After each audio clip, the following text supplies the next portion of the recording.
theatricality and deception. Powerful agents to the uninitiated, but we are initiated. I'm super excited! Aloha. My name is Gary Cordery. Lived here in Oahu since 1980. Father, grandfather. This is an emotional meeting. Nani, you mentioned a moment ago, this is not about Maui. This is absolutely about Maui. And my concern, and I'm actually speaking to each of you sitting around this table. Each of you have a placard representing an organization. And I have a question before I actually have my testimony. By a raise of hands, are any of you participating in an event, in a restructuring as a stakeholder on Maui at any level, whether you're state, federal, private, or a private citizen? Are you engaged? Are you a stakeholder? Are you written? Is your name listed as a stakeholder of any of the redevelopment plans regarding a smart city? By a raise of hands, I would like to see a raise of hands. Because the information is out there. Raise of hands. I can tell you, Department of Planning, DLNR, DBED, Housing, all of these agencies, and I'm not saying to you directly, but you're here representing these agencies, therefore, it is your responsibility to tell the truth. Each one of these agencies have signed on as stakeholders for the redevelopment of a smart city in Maui. I'm asking you again, who is signed on? So I'm sorry, but I asked for testimony pursuant to the agenda, and there's nothing on the agenda about smart cities. And if we could also refrain from yelling. Okay, thank you. I appreciate that, and I'll provide clarification. Smart cities is everything about housing. The idea that you're going to sit around this table, and I realize it's not on today's agenda, but the idea that you're going to sit around this table and make decisions about the long-term viability of sustained life on Maui without the people's input, I can tell you, is this a charade? It is true. Try go to Hele Mai Maui 2040. Okay, we're going to take a break. We're going to take a 5-minute break. I have repeatedly stated we are not discussing Lahaina. Exactly just to calm temperatures down. Okay, we will come back in 5 minutes. We're taking a recess. You're all responsible, and I would like to talk to you when you say that it's not true. I can tell you, Hele Mai Maui 2040, look at the stakeholders, and you're going to find all of your departments listed as stakeholders. Okay, I'll be right here. So I went and looked into this, and this is what I found. Hele Mai Maui is what Gary's talking about, and it's a transportation plan to extend all the way till 2040. Their main focus is on transportation. They want to change the way we get around the island because of climate change and because of the rising population in the island. So let's see what they had planned for Lahaina. Is the most densely populated area along the entire corridor.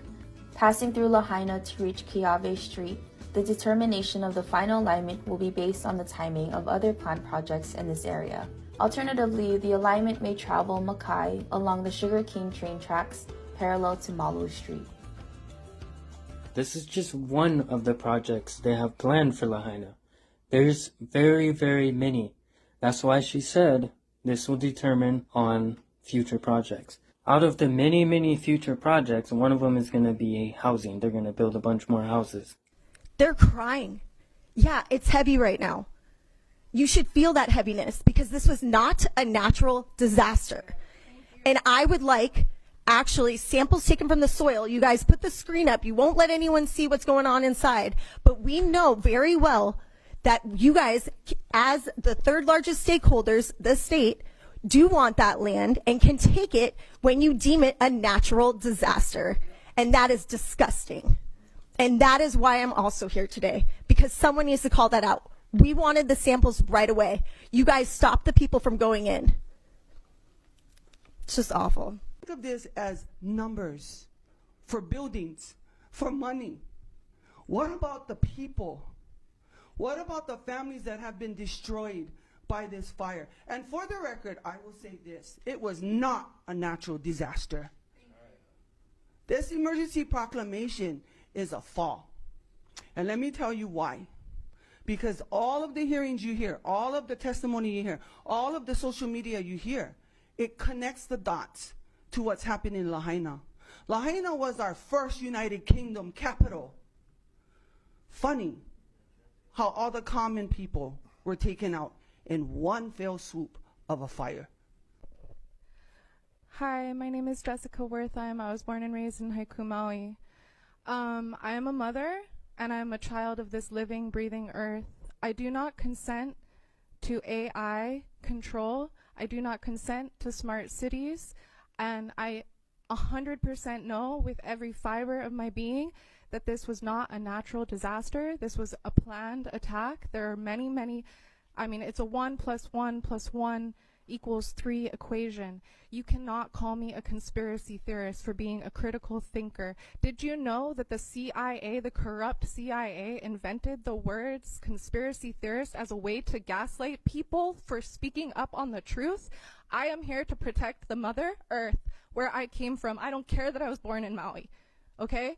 This is about the living earth and the people with good hearts, okay? This is not about division. This is about unity, and this is about coming together and fighting for the rights of the people. Climate change does not exist. You guys are modifying our weather, okay? Excuse me. Okay, I appreciate your comments again, I do, but we really need to stick to the items on the agenda. It is 11:10. I don't care about your agenda. You know what? Your agenda can kiss my ass, okay? Your agenda can literally kiss my butt. Yeah, we're done. Okay. We're done. Most Hawaii people don't believe the narrative that climate change caused this fire to happen and that it was natural. Also, the news doesn't talk about this, but we're still missing approximately 2,000 children.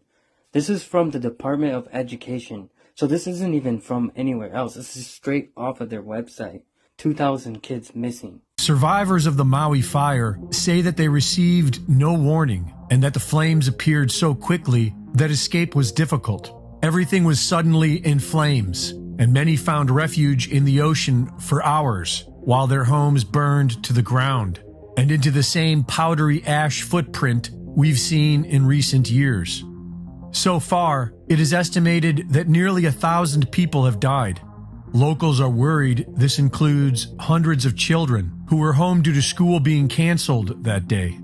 Several people are reporting that the government is not only doing little to help, but they are blocking local efforts to do so and are not allowing local donations through, and that they are blocking life-saving medicine because it isn't federally approved. Denying people access to bring in supplies, just supplies for people to live. The government withholding every single one of our donations because we are not a part of FEMA and Red Cross. So none of this is eligible for giving out. Tell me why? I have no freaking clue. The people of Maui are on their own for now. And aside from the federal government's bureaucratic failure, they have good reason to be suspicious. Just like what we saw 5 years ago in Paradise, California, there was nothing normal about these fires. Within a day of burning, it was like a bomb went off. When you see the full extent of the destruction of Lahaina, it will shock you. It does appear like a bomb and fire went off, if I may. And all of those buildings virtually are going to have to be rebuilt. It will be a new Lahaina. Local residents have been reporting bright flashes of light. One was captured by a home security camera that appears to have been the start of the Olinda fire. Many people are saying that it was directed energy weapons. We know that most major governments already have them, and during the California fires, online weather maps recorded what looks like a laser from above, striking an area just before it bursts into flames. In his research, Dennis Mills discovered that the incendiary aluminum and barium nanodust from chemtrails is most likely fueling the ferocity of today's so-called super wildfires. And on the day before the Maui fires broke out, locals were reporting a heavy overcast from chemtrailing that they'd never seen before. Once you dig deep enough, you realize they actually used to use forest fire smoke to induce rain, which makes a really weird coincidence of all of the Canadian wildfire smoke that just happened to randomly all start on fire at the same time, go over to New York and Vermont area, and then flood both of those areas soon after. Very strange. You need to see the new documentary, Chem or Con. It'll absolutely blow your mind. Watch this ASAP. Don't forget about that whistleblower that came out on the Sean Ryan podcast saying that there's an array in Alaska that is literally the largest array out. A direct energy weapon that's multi-platform weapon. It can do multi-things, whether it's voice the skull apparently or more. You need to absolutely check these things out. And like I said, you have to see the documentary, Chem or Con. It's very relevant. It absolutely, beyond a reasonable doubt, proves contrails are not chemtrails, and it proves chemtrails exist. Stratospheric aerosol injections. Watch it. It all ties into this, and it proves that wildfires can absolutely cause rain. And the direct energy weapons interface with those 100%. Go to thedisclosurehub.com/SAI. It's also interesting to note that the Maui police chief was the incident commander for the Las Vegas mass shooting in 2017. Lahaina is considered to be a historic and sacred land. It was the capital of the Kingdom of Hawaii before it was taken by the United States. It's been occupied by Native Hawaiians ever since, who are defiantly opposed to the mainland outsiders who have been buying up land with no respect for local culture. Not just BlackRock and Vanguard, but billionaires like Mark Zuckerberg, who owns more land on Kauai than what the government of Kauai owns, and Oprah Winfrey, who has bought over 1,000 acres of land in Hawaii, including a new 870 acres in Maui she just bought this spring. In 2018, the Paradise wildfires broke out exactly where the United Nations have plans to somehow make off-limits to humans.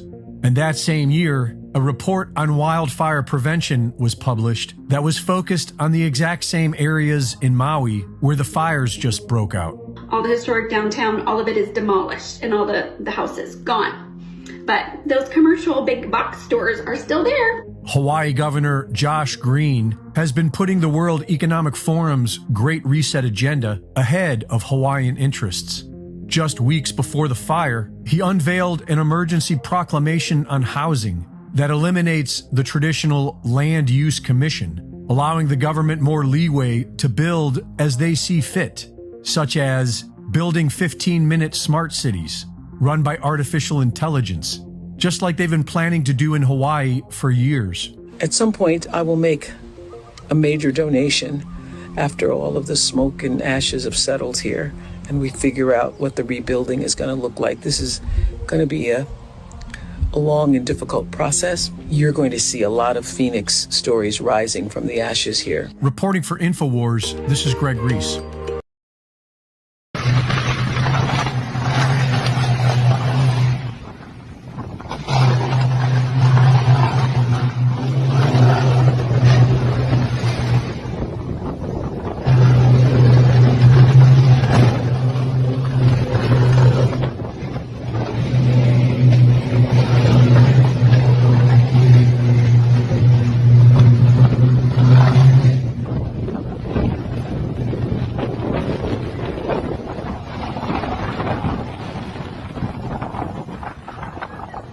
That's crazy!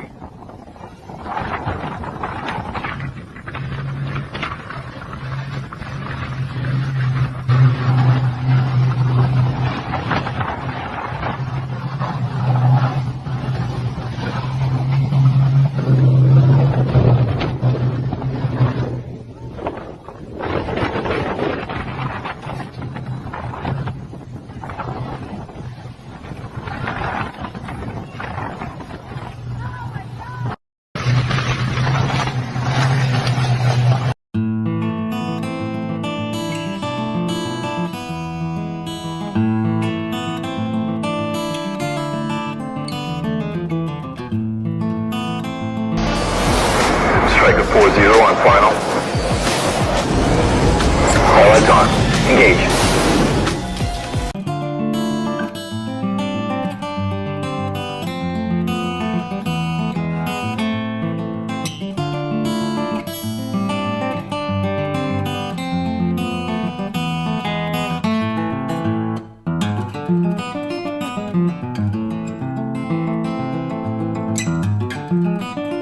you.